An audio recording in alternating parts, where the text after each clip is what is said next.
Bismillahirrahmanirrahim. Assalamualaikum warahmatullahi wabarakatuh. Perkenalkan, nama saya Ahmad Hafa Febrian dengan tiga digit NIM terakhir saya yaitu 068. Di sini saya akan menjelaskan tentang perangkat-perangkat yang ada pada laptop saya. Hal-hal yang akan saya bahas yaitu ada perangkat input, ada keyboard, mouse, webcam, dan mikrofon, ada perangkat proses, CPU, dan RAM, ada perangkat output, monitor, dan speaker, dan yang terakhir adalah perangkat storage, yaitu SSD-nya. Yang pertama adalah perangkat input. Apa yang dimaksud dengan perangkat input? Perangkat input atau input device merupakan sebuah perangkat keras pada sebuah komputer atau laptop yang berfungsi sebagai alat untuk memasukkan data atau perintah dari luar sistem ke dalam suatu memori dan prosesor untuk diolah informasinya guna menghasilkan informasi yang diperlukan oleh user. Input device atau perangkat input yang umumnya digunakan pada komputer atau laptop adalah keyboard, mouse, joystick, touchpad, scanner, dan lain-lain. Setelah mengetahui definisi dari perangkat input, saya akan menjelaskan lebih detail lagi jenis-jenis perangkat input. Yang pertama yang akan saya bahas adalah keyboard. Keyboard merupakan perangkat input yang digunakan untuk mengetik informasi ke dalam komputer dan menjalankan berbagai instruksi atau perintah oleh user ke dalam komputer. Fungsi keyboard adalah media bagi user atau pengguna dalam melakukan perintah-perintah untuk membuat, menyimpan, dan membuka file atau melakukan perintah-perintah lainnya yang diperlukan melalui papan tombol-tombol dari keyboard tersebut. Untuk bentuk keyboard pada umumnya berbentuk persegi panjang, tetapi saat ini model keyboard sangat bervariasi. Keyboard yang paling terkenal adalah keyboard QWERTY yang memiliki 101 buah key atau tombol. Kebanyakan keyboard memiliki key yang disusun ke dalam bagian sebagai berikut. Yang pertama adalah typing keys yang huruf itu ya, jadi mulai dari A sampai Z. Yang kedua itu ada numeric keypad, yaitu tombol-tombol nomor itu. Yang kedua ada function keys, dan yang terakhir ada control keys.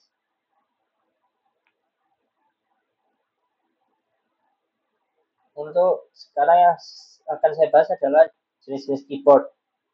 Untuk jenis-jenis keyboard sendiri ada yaitu keyboard membran. Keyboard yang paling umum digunakan pada laptop. Keyboard membran bekerja dengan lapisan membran tipis di bawah tombol yang menghubungkan sirkuit saat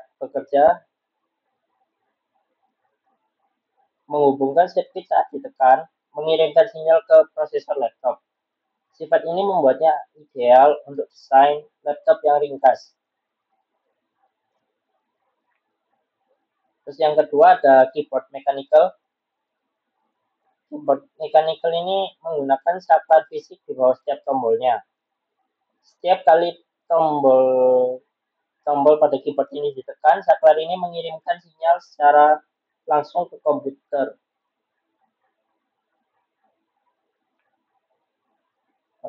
Keyboard mechanical menawarkan respon taktis yang lebih baik dan sering digunakan oleh para gamer atau pengetik cepat karena tombolnya itu lebih lama dan akurat.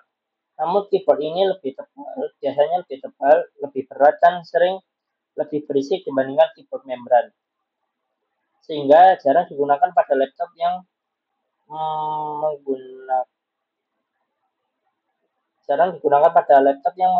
memprioritaskan desain portable.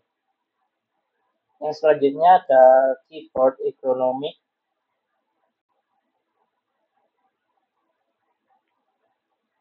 yaitu keyboard yang dirancang khusus untuk memberikan kenyamanan dan mengurangi ketegangan saat mengetik dalam jangka waktu lama. Desainnya biasanya lebih melengkung atau terbelah untuk memungkinkan tangan dan pergelangan berada dalam posisi yang lebih alami dan sejajar. Untuk uh, keyboard pada saya, untuk keyboard pada laptop saya sendiri itu uh, karena saya ini device-nya menggunakan laptop, keyboard yang saya digunakan pada laptop saya adalah keyboard jenis backlit Sequad keyboard. Jenis keyboard yang lebih modern dengan tombol-tombol yang terpisah dan berbentuk kotak-kotak kecil. Yang ada di gambar ini ya, kotak-kotaknya kecil. Terus tombol-tombolnya itu lebih kokoh dan memberikan feedback yang lebih baik saat ditekan. Biasanya ini digunakan pada laptop-laptop kelas menengah ke atas. Yang kedua, perangkat yang akan saya bahas selanjutnya adalah mouse. Mouse adalah perangkat input pada komputer yang digunakan untuk mengontrol kursor atau pointer di layar. Mouse memungkinkan pengguna untuk memilih, mengklik, dan menyeret objek pada layar di laptop, memberikan cara yang tepat dan mudah untuk berinteraksi dengan komputer. Untuk cara kerja mouse itu dimulai ketika perangkat ini mendeteksi gerakan di permukaan tempat mouse diletakkan. Pada mouse modern, terutama optik dan laser, sensor cahaya menerjemahkannya menjadi pergerakan kursor di layar komputer. Selain itu, mouse dilengkapi dengan tombol kiri dan kanan, right button, left button, yang berfungsi untuk memilih, membuka, atau mengeklik elemen di layar. Ketika tombol ditekan, perintah yang sesuai dikirim ke komputer, Kebanyakan mouse juga memiliki scroll wheel yang bagian yang ada di tengah, yang memudahkan pengguna untuk menggulir halaman atau dokumen secara vertikal dengan cepat. Yang selanjutnya ini jenis-jenis mouse, yaitu yang pertama ada optical mouse, jenis mouse yang menggunakan sensor cahaya untuk mendeteksi gerakan di permukaan tempat mouse itu diletakkan seperti yang saya jelaskan tadi. Yang kedua itu ada mouse touchpad, yaitu perangkat input yang menggantikan fungsi mouse. Perangkat input yang menggantikan fungsi mouse biasanya yang bentuknya itu merupakan permukaan datar, biasanya terletak di bawah tengah gitu ya. Dia juga biasanya punya ada dua tombol, left button, right button.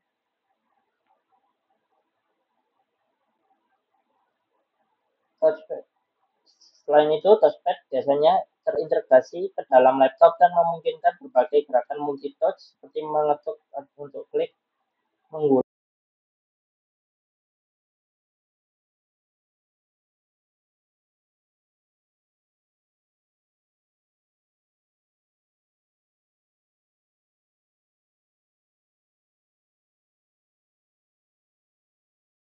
atas permukaan touch.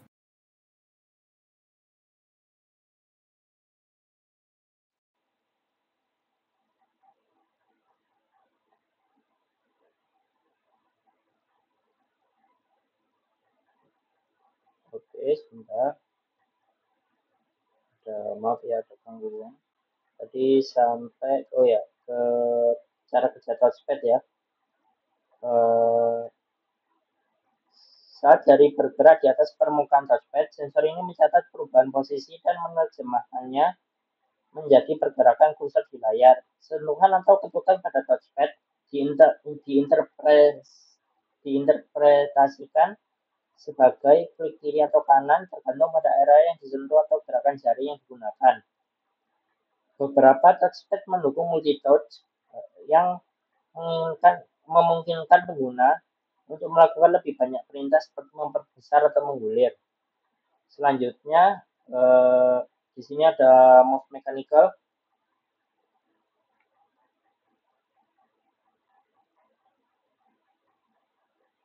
Mouse mechanical merupakan mouse yang menggunakan bola karet di bagian tengah untuk mendeteksi gerakan. Ketika mouse digerakkan di atas permukaan, bola tersebut akan berputar dan menggerakkan dua roda pengukur gerakan di dalam perangkat, satu untuk sumbu X atau yang sumbu horizontal, dan satunya untuk sumbu vertikal atau sumbu Y. Roda-roda ini terhubung ke sensor yang mendeteksi pergerakan bola, kemudian menerjemahkan gerakan tersebut menjadi pergerakan kursor pada layar. Selanjutnya ada trackball, perangkat input yang mirip dengan mouse, tetapi bola kontrolnya ini terletak di bagian atas. Jadi kalau yang tadi mouse mechanical itu bola karet, ya, bolanya ada di bawah. Ini untuk trackball ini bolanya ada di bagian atas. Trackball memiliki sebuah bola besar yang dapat diputar ke segala arah. Di dalam perangkat ini terdapat sensor yang mendeteksi arah dan kecepatan putaran bola tersebut. Sensor ini kemudian menerjemahkan gerakan bola menjadi pergerakan kursor di layar komputer seperti mouse mechanical ini ya, cuman Oke, untuk perangkat mouse yang saya gunakan itu, saya biasanya menggunakan touchpad yang ada pada laptop saya, dan di pojok kanan atas ini seperti yang ada di gambar ini ada biometric sensor. Jadi kalau misal mau masuk tapi tanpa sandi itu bisa menggunakan sensor sidik jari atau biometrik sensornya. Kemudian selain menggunakan touchpad, biasanya saya juga menggunakan mouse wireless ini ya, mouse wireless, optical mouse tipe wireless dengan merek Fantech Venom 2 WGC 2 wireless mouse. Untuk selanjutnya ada webcam. Webcam adalah perangkat input yang fungsinya untuk menangkap data berupa gambar dan video dari luar sistem, lalu mengirimnya ke dalam komputer untuk diproses atau disimpan. Untuk jenis-jenisnya itu di sini ada built-in kamera. Webcam terintegrasi atau built-in kamera ini sering didapati pada laptop. Jenis webcam ini sudah terpasang di bagian atas layar ya, ini yang saya gunakan itu. Kemudian ada USB webcam. Webcam yang umum digunakan pada saat ini sesuai dengan namanya webcam ini dapat webcam ini itu dihubungkan ke komputer atau laptop melalui port USB.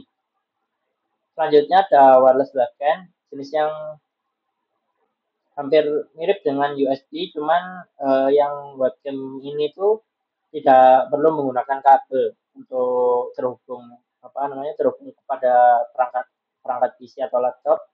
Biasanya itu menggunakan Bluetooth ya atau internet. Nah, untuk webcam pada perangkat saya itu ada ini ya, menggunakan built-in kamera. Built-in kameranya dengan tipe USB 2.0 HD UFC webcam. Ini maksudnya apa? Saya akan jelaskan.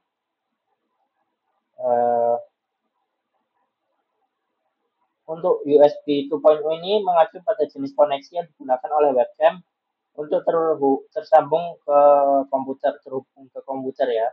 USB 2.0 adalah standar koneksi yang cukup umum dan menawarkan kecepatan transfer data yang memadai untuk webcam. HD atau singkatan dari High Definition,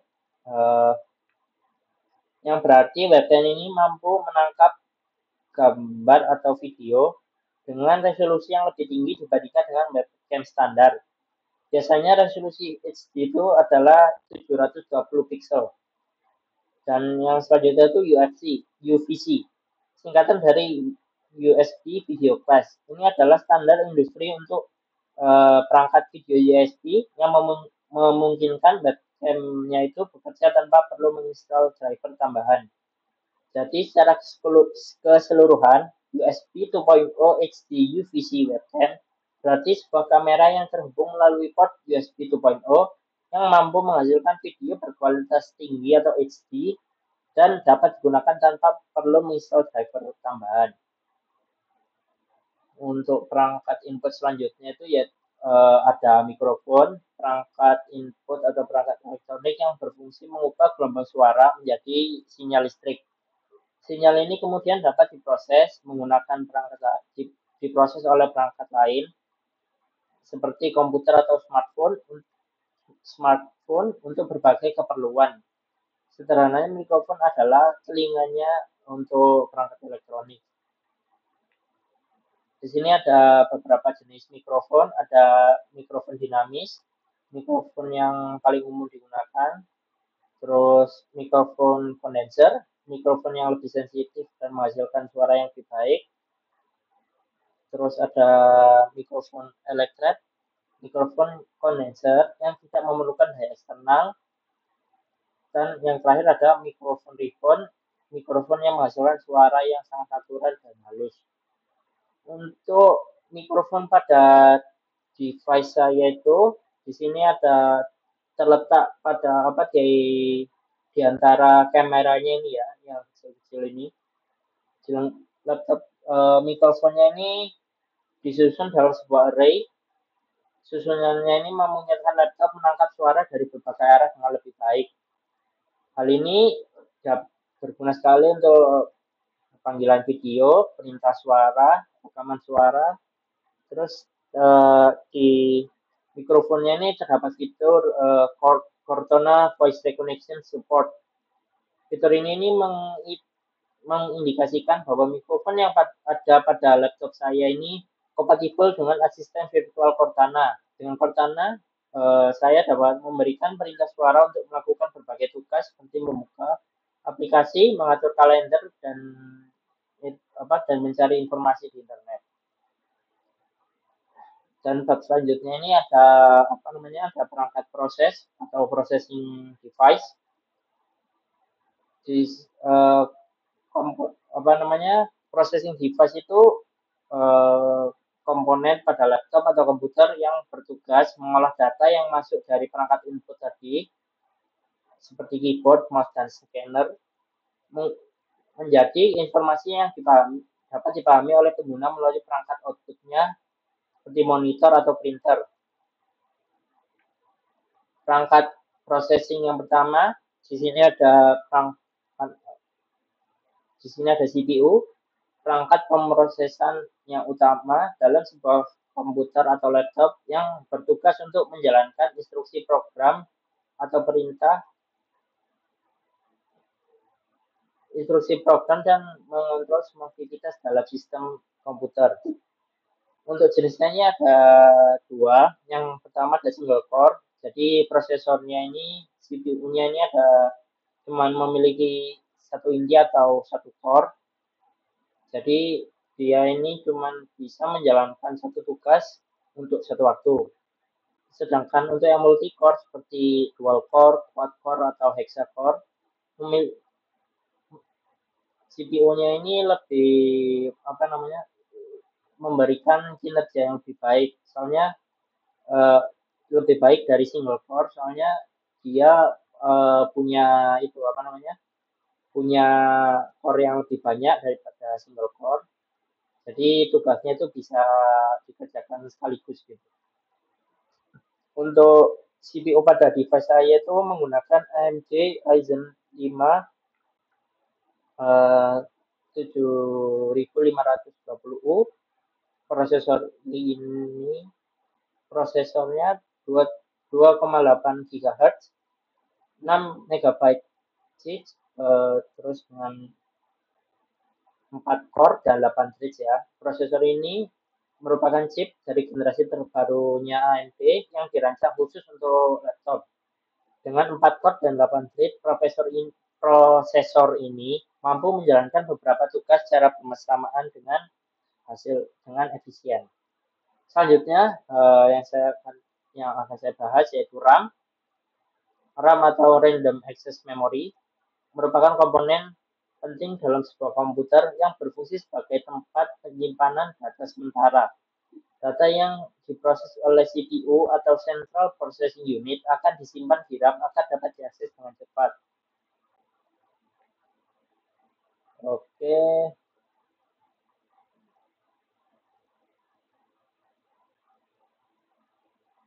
eh, terus kenapa biasanya kan RAM itu digolongkan ke perangkat storage ya? Terus kenapa saya ini menggolongkannya ke dalam perangkat processing atau processing device? Karena RAM itu dirancang untuk memberikan akses langsung dan yang pertama akses langsung ke CPU. RAM itu dirancang untuk memberikan akses langsung dan cepat ke data yang sedang diproses oleh CPU. Data yang sering digunakan oleh CPU akan disimpan di RAM agar bisa diakses dengan cepat. Ini memungkinkan CPU untuk bekerja lebih efisien. Yang kedua, memori kerjanya. RAM sering disebut sebagai memori kerja karena ia bekerja sama dengan CPU untuk menjalankan program dan aplikasi. Data yang sedang diproses, instruksi dan hasil perhitungan sementara semuanya disimpan di dalam RAM. Ya. Dan yang ketiga adalah volatil. Data yang disimpan volatil itu apa? Jadi volatil itu data yang disimpan di RAM bersifat sementara dan akan hilang ketika daya listriknya itu dimatikan. Ini berbeda dengan penyimpanan seperti hard disk atau SSD yang menyimpan data secara permanen. Jadi RAM itu kenapa dianggap bagian dari processing device? Yang pertama itu mendukung operasi CPU. RAM secara langsung mendukung operasi CPU. Tanpa adanya RAM yang cukup, CPU akan kesulitan untuk menjalankan tugasnya sebagai processing device. Selanjutnya, memori akses acak. RAM memungkinkan akses acak ke data, artinya data bisa dibaca atau ditulis dalam urutan apapun. Hal ini sangat penting untuk proses komputasi yang kompleks. Dan selanjutnya, kecepatan tinggi. Kecepatan akses RAM sangat tinggi memungkinkan data ditransfer antara CPU dan RAM sangat cepat. Jadi kesimpulannya itu, meskipun RAM ini menyimpan data dan fungsi utamanya itu untuk mendukung operasi CPU, RAM memungkinkan CPU untuk mengakses data dengan cepat dan efisien, sehingga proses komputasi ini dapat berjalan dengan lancar. Oleh karena itu, lebih tepat dikategorikan sebagai perangkat proses daripada perangkat penyimpanan murni atau storage device. Untuk RAM yang saya gunakan itu menggunakan RAM jenis LPDDR atau Low Power Double Data Rate Synchronous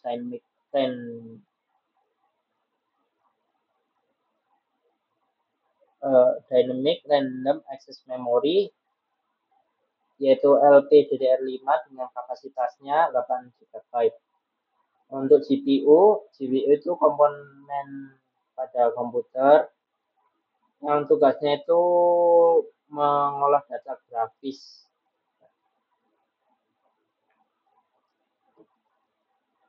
Di GPU saya, maksud saya itu di laptop saya dilengkapi dengan GPU AMD Radeon Graphics yang dirancang untuk memberikan performa grafis yang mumpuni dalam penggunaan sehari-hari seperti menonton video, mengedit dokumen hingga bermain game ringan. AMD Radeon Graphics pada laptop ini memungkinkan rendering visual yang lebih halus dan responsif, terutama ketika menangani aplikasi-aplikasi grafis. Untuk bab 3, kita akan membahas perangkat output. Perangkat output itu perangkat keras yang berfungsi perangkat keras pada sistem komputer yang berfungsi untuk menampilkan atau mengeluarkan hasil olahan pemrosesan data dari komputer yang telah di diproses oleh processing device. Yang pertama ada monitor, perangkat keras komputer atau laptop yang fungsinya ini menjadi jendela visual ke dalam ini akses digitalnya ini ya. Monitor menampilkan informasi yang dihasilkan oleh komputer dalam bentuk grafis seperti teks, gambar atau video dan animasi. Jadi monitor ini kayak televisi yang nyambung ke komputer gitu. Ini ada jenis-jenis monitor, ada monitor CRT, cathode ray itu. Jadi monitor yang sudah lama menggunakan tabung sinar katoda atau cathode ini cathode ray untuk menghasilkan gambar. Monitor CRT ini cukup tebal dan berat serta menghasilkan radiasi. Jadi karena banyak kelemahannya ini, monitor CRT ini sudah jarang digunakan. Terus yang kedua ini ada LCD, monitor yang paling umum atau paling banyak digunakan saat ini.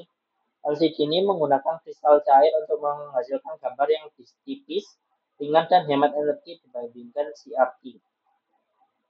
Untuk yang ketiga ada monitor LED, light emitting diode. Jadi monitor LED ini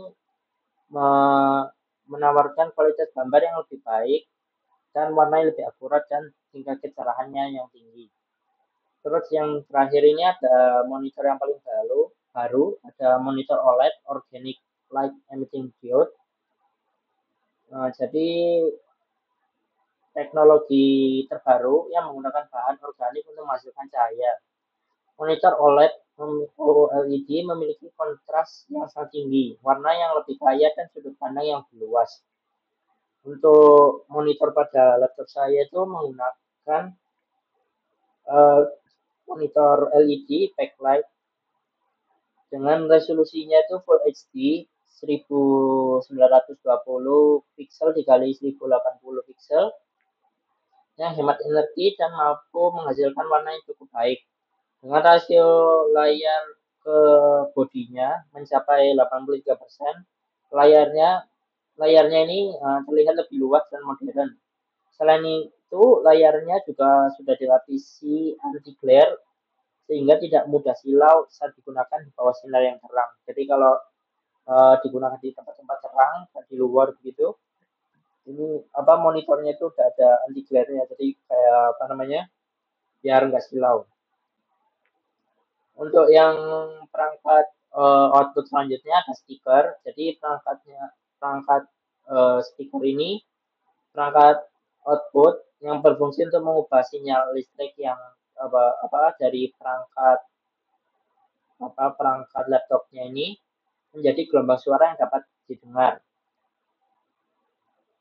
Sederhananya itu speaker itu alat yang mengubah data digital menjadi suara yang bisa didengarkan atau dinikmati. Untuk speakernya pada device saya ini jenis speaker built-in speaker yang dilengkapi dengan Sonic Master. Jadi Sonic Master ini teknologi audio yang dikembangkan oleh Asus, dirancang khusus untuk memberikan kualitas suara yang lebih baik pada perangkat Asus. Dengan teknologi ini, suara yang dihasilkan oleh speaker laptop Anda akan terdengar lebih jernih, bassnya lebih terasa secara keseluruhan, dan memberikan pengalaman mendengarkan yang lebih menyenangkan. Untuk yang perangkat yang terakhir ada perangkat storage. Jadi perangkat storage itu apa? Perangkat storage itu perangkat storage atau perangkat penyimpanan ini komponen pada komputer atau laptop yang bertugas untuk menjadi tempat penyimpanan data secara permanen maupun sementara. Data yang disimpan bisa berupa file, program, sistem operasi, dan informasi lainnya. Jadi kalau dibayangkan itu perangkat storage itu seperti lemari arsip digitalnya laptop. Jadi bisa nyimpen dokumen atau file itu ada pada ini storage device. Oh, ini maaf ya, ini masih salah, harusnya SSD ya, SSD pada device pemateri. Ini ada SSD eh, 512 GB M2 NVMe PCIe 30 SSD dengan ID model HF S5 HFS 512 GEC 9X 108N. SSD ini mereknya SK Hynix dengan kapasitas 480 GB menggunakan antarmuka NVMe PCIe 3.0.